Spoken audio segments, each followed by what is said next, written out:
आचार्य चरण श्री वृंदावन महिमा रस सिंधु में निरंतर गोता लगाते हैं। निरंतर नर नव रस रत्न उस रस सिंधु से काढ़ कर हम लोगों को उपलब्ध कराते हैं। ये वृंदावन महिमामृत, इसका 10,000 श्लोक उन्होंने रच दिया। महिमा के 10,000 श्लोक रच दिए उन्होंने।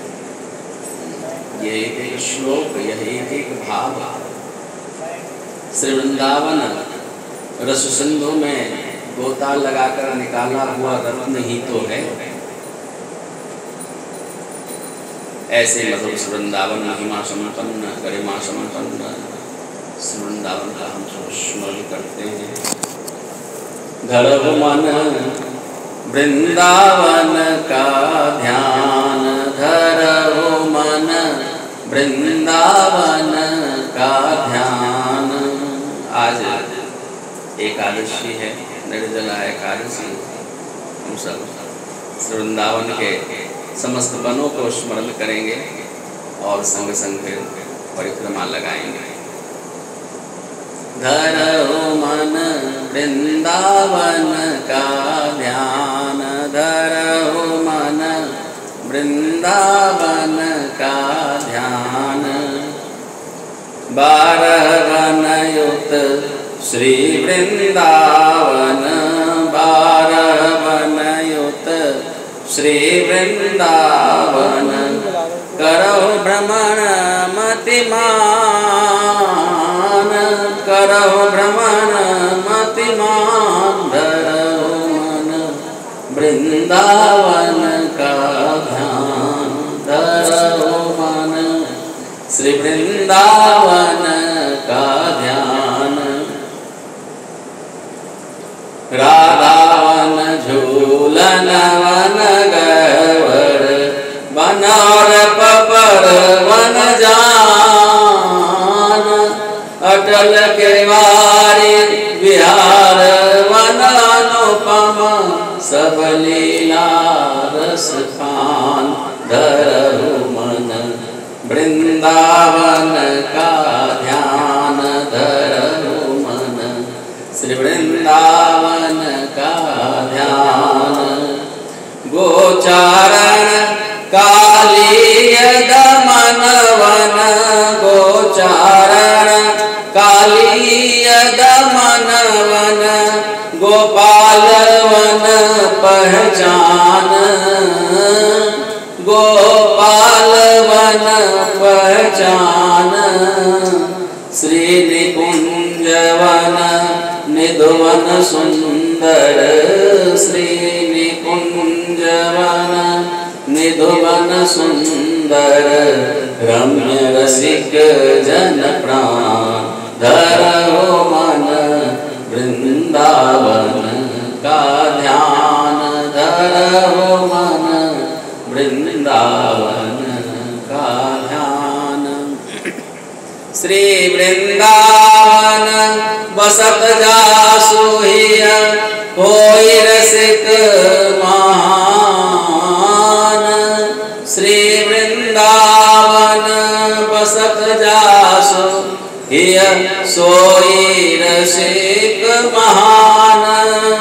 राधा चरण दास बन विचरण, परम सुखद कर ज्ञान। धरो मन श्री वृंदावन ध्यान, धरो मन श्री वृंदावन ध्यान। 12 वन युक्त श्री वृंदावन। श्री वृंदावन में 12 वन विद्यमान है, 12 वन युक्त श्री वृंदावन है। और यह ब्रजमंडल भी 12 वन युक्त है। श्री वृंदावन के इन वनों को हम स्मरण करें, जो एक एक वन श्री प्रिया प्रियतम के लीला समूह के संपुट हैं। लीला समूह के संपुट माने संदूक, संदूक में धन छुपा कर रखते ना, तो वैसे ही एक एक संदूक है श्री प्रिया प्रियतम की लीलाओं को छुपा करके अपने अंतर्गत करके अंतर्हित करके रखे हुए हैं। एक एक वन इनको हम स्मरण करें, इनके स्मरण से ही लीला में प्रवेश मिल जाएगा। लीला रसास्वादन का अधिकार श्री वृंदावन प्रदान कर देंगे। ये एक एक वन ऐसे श्री राधावन, राधावन, हाँ ये राधा बाग कहलाता है ना इलाका। पूरे राधा बाग जो अभी वर्तमान टेम्पो स्टैंड ये सब लेकर के ये सब राधा बाग कहलाता है, राधा वन इलाका है। उस राधा वन के अंदर ही द्वितीय वन कौन सा है? झूलन वन। श्री जमुना जी के तट पर निवृत्त निकुंज में, जमुना जी के किनारे जहाँ सहज लोगों का गमनागमन नहीं होता, ऐसे हरियाली से परिपूरित जमुना जी का किनार, यह झूलन वन का इलाका जहाँ अभी हमारे लाल जी विराजमान हैं, हम सब विराजमान हैं। यह पानी घाट का इलाका, यह श्री वृंदावन के 12 वन में झूलन वन है। यह श्री वृंदावन की विशिष्टता है। इसी कारण श्री वृंदावन में अनायास भजन बनता है। भजन का मतलब श्री प्रिया प्रियतम की लीला स्मृति, उनके लीला में हमारा मन युक्त हो, उनके लीला का स्मरण हो, यही वास्तव भजन है। बाकी जितने भी करते हैं ना, परिक्रमा लगाते हैं, ठाकुर सेवा करते हैं, पाठ करते हैं, जप करते हैं, जो भी करते हैं ना, वो सब क्या है? 2 शब्द प्रयोग करते हैं ना हम लोग। भजन साधन पूछते हैं ना, भजन साधन कैसा चल रहा है? साधुओं में पूछा जाता है, साधकों के बीच ये प्रश्न पूछा जाता है परस्पर मिलने पर, बताइए भजन साधन कैसा चल रहा है? भजन क्या होता है, साधन क्या होता है? प्रिया प्रियतम की निकुंज में लीलाओं का स्मरण करना, उस लीला स्मरण में तल्लीन होना, उस लीला में तदनुकूल तदनुरूप स्वरूप का चिंतन करते हुए लीला में सहभागी होना, उनकी सेवा में वहाँ संलग्न होना, मनश्चिंतन के द्वारा यह भजन होता है। और अभी जो सुने ना, हरिनाम जप करते हैं, परिक्रमा लगाते हैं, साधु दर्शन, ठाकुर दर्शन करते हैं, सेवा करते हैं, साधु सेवा करते हैं, और जो भी साधु भजन कर ये सब करते हैं ना, साधन, ये सब क्या होता है? साधन कहलाता है। दोनों मिला के भजन साधन पूर्ण होता है। इसलिए यह हम जान लें कि इन श्री वृंदावन की कृपा से भजन सुलभ होता है, भजन में प्रवेश मिलता है, भजन का अधिकार मिलता है, लीला का चिंतन बनता है। यह इनकी कृपा है। इनका आश्रय प्राप्त हो जाए, इनमें चित्त अटक जाए तो अनायास भजन हो जाता है। इसीलिए कहते हैं कि श्री वृंदावन की कृपा से अनायास भजन होता है। वैसे प्रयास कर कर के भी भजन नहीं होता है। कितना ही साधन करते रहे ना, जितने भी अभी हमने साधन गिने, इन साधनों में लगे रहने पर भी कदाचित भजन नहीं हो पाता। मन चंचल हुआ रहता है, मन इधर उधर लगा रहता है। सेवा में रहें, साधु सेवा करें, परिक्रमा लगाएं, जो भी करें, मन लीला लीन नहीं हो पाता है, स्मरण में सहज नहीं जा पाता है। किंतु यही कार्य यदि श्री वृंदावन में रह करके किया जाए, श्री वृंदावन की परिक्रमा लगाते हैं, दर्शन करने जाते हैं, वैसे भी आप विचरते हैं श्री वृंदावन की बीतियों में, गलियों में, तो एक एक स्थान जाने से ही, चूंकि वह स्थान लीला से संबंधित ही होता है। श्री वृंदावन का कोई स्थल ऐसा नहीं जो श्री प्रिया प्रियतम की लीला से मंडित न हो। इसलिए उन स्थलों पर गमन करने मात्र से ही, उस स्थल का नाम स्मरण करने मात्र से ही लीला का स्मरण हो आता है, जो लीला स्मरण ही भजन कहलाता है। इसलिए श्री वृंदावन की कृपा से अनायास भजन होता है, बिना प्रयास के। अन्यत्र प्रयास करने से भी जो भजन सिद्ध नहीं होता, यहाँ अनायास सिद्ध होता। इसलिए इन वनों को हमें स्मरण करना चाहिए, नित्य प्रति स्मरण करना चाहिए। नित्य प्रति स्मरण के माध्यम से ही सही वृंदावन की परिक्रमा लगानी चाहिए। समस्त लीला स्थलियों का स्मरण हो जाता है, समस्त लीलाओं का स्मरण हो जाता है इस माध्यम से। अपितु यह अधिक आवश्यक है, शरीर से भी वृंदावन की परिक्रमा लगाएं, यह तो बहुत अच्छी बात है, यह बहुत ऊंची बात है, नित्य ही लगाएं परिक्रमा। किंतु यदि शरीर से नित्य न भी लगा पाए तो स्मरण के द्वारा तो नित्य ही लगाएं। शरीर से भी लगाते हुए यह सावधानी अवश्य रखनी चाहिए कि हम श्री वृंदावन की परिक्रमा लगाते हुए उन स्थलों से जहाँ से हम गुजर रहे हैं, उन स्थलों की लीलाओं को, उन स्थलों को हम स्मरण करते हुए ही आगे बढ़ें। कारण समस्त साधनों का अंततः प्रयोजन क्या है? स्मरण में प्रवेश करना, यही भजन होता है। स्मरण रहित भजन, स्मरण रहित जो साधन है, लीला स्मरण रहित साधन, वह समुचित परिणाम देने वाला नहीं होता है। आचार्यों ने तो इसे सासंग भजन, अनासंग भजन के रूप में बांटा है, दो भाग किया है, स्मरण सहित भजन और स्मरण रहित भजन। तो स्मरण रहित भजन है, उसे तो प्राणहीन भजन कहा है। जैसे प्राणहीन शरीर हो, उसे आप कितना ही सजाएं, कितना ही संवारें, इत्र फुलेल लगाएं, माला पहनाएं, सुंदर स्तुति वंदना, अच्छी अच्छी प्रशंसा की बातें कहें, वह सब कोई प्रतिक्रिया देगा? तो वैसे ही स्मरणहीन जो साधन है ना, उससे प्रतिक्रिया की अपेक्षा न रखें। हाँ, प्रतिक्रिया का मतलब यहाँ मूल प्रयोजन से है।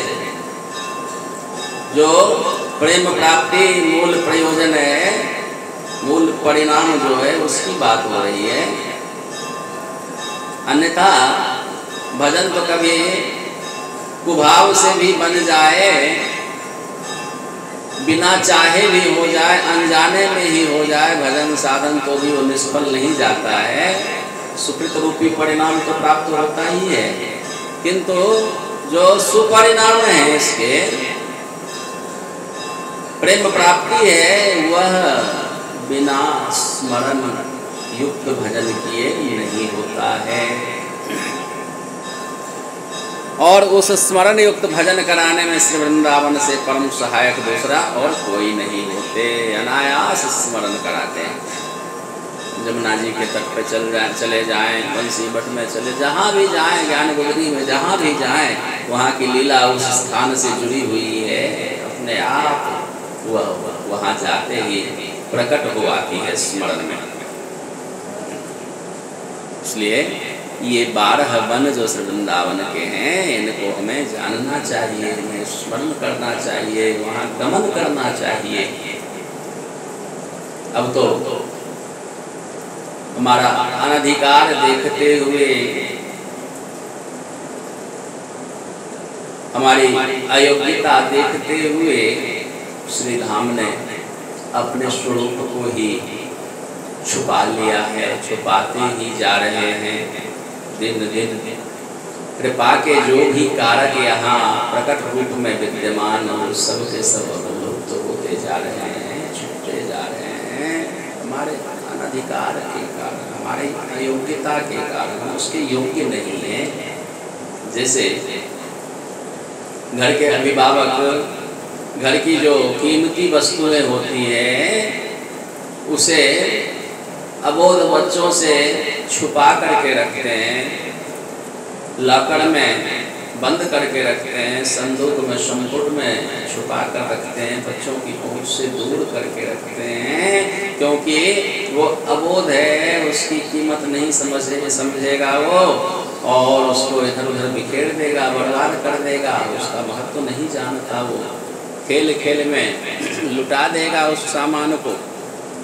इसलिए क्या करते हैं, बेशकीमती वस्तुओं को, गहने जेवरात आदि को, महत्वपूर्ण कागजातों को बच्चों से बचा करके छुपा करके रखते हैं ना, वैसे ही दशा है यहाँ। श्री धाम वैसे ही कर रहे हैं। हमारे जैसे अयोग्य जनों की उपस्थिति के कारण, हमारी अबोधता, अज्ञानता, उस विषय के प्रति अनाधिकार देखते हुए आप इन वस्तुओं को छुपा कर रख लेते हैं, छुपाए जा रहे हैं, लुप्त किए जा रहे हैं। निकुंजे छुप गई, ये वन छुप गए, बीथियाँ छुप गई, लता पताएं दर्शन को दुर्लभ है। श्री यमुना जी अपना स्वरूप नित्य प्रति बदल रहे हैं। यहाँ की सबसे बड़ी कृपाकारिणी जो यहाँ की रज रानी है वो अंतर्हित होते जा रही हैं। तो दर्शन होना दुर्लभ है, सर्वत्र पक्कीकरण हो गया है। ये समस्त हमारी अयोग्यता के कारण कहीं गए नहीं हैं, सब यही हैं, किंतु उन्हें छुपा लिया गया है। हम उसका दुरुपयोग न कर दें। यदि हमारे हाथ में आ जाए तो हम उसका दुरुपयोग ही कोई करेंगे, करते हैं ना। देखें कितना बड़ा दुरुपयोग अभी श्री राधा रानी का नाम लेकर के, श्री राधा रानी को लेकर के कितनी बड़ी चर्चा चल गई पूरे टेलीविजन पर बैठ करके। जो कभी राधा नाम नहीं सुना, कभी उच्चारण नहीं किया, वो व्याख्याता बन करके टीवी में आ रहे हैं टेलीविजन पर, अपने अपने प्रकार से न जाने क्या क्या कहे जा रहे हैं। सुन करके तकलीफ होती है, क्या दशा हो रही है। हमारी श्री किशोरी जो, हमारी श्री स्वामिनी जो बड़े बड़े मुनिगणों के लिए, बड़े बड़े मनुष्यों के लिए, देवगणों के लिए दुर्लभ हैं। अनंत काल तक ध्यान करने से भी जो ध्यान गम्य नहीं होते, जिनके चरणारविंद का विस्मरण नहीं होता,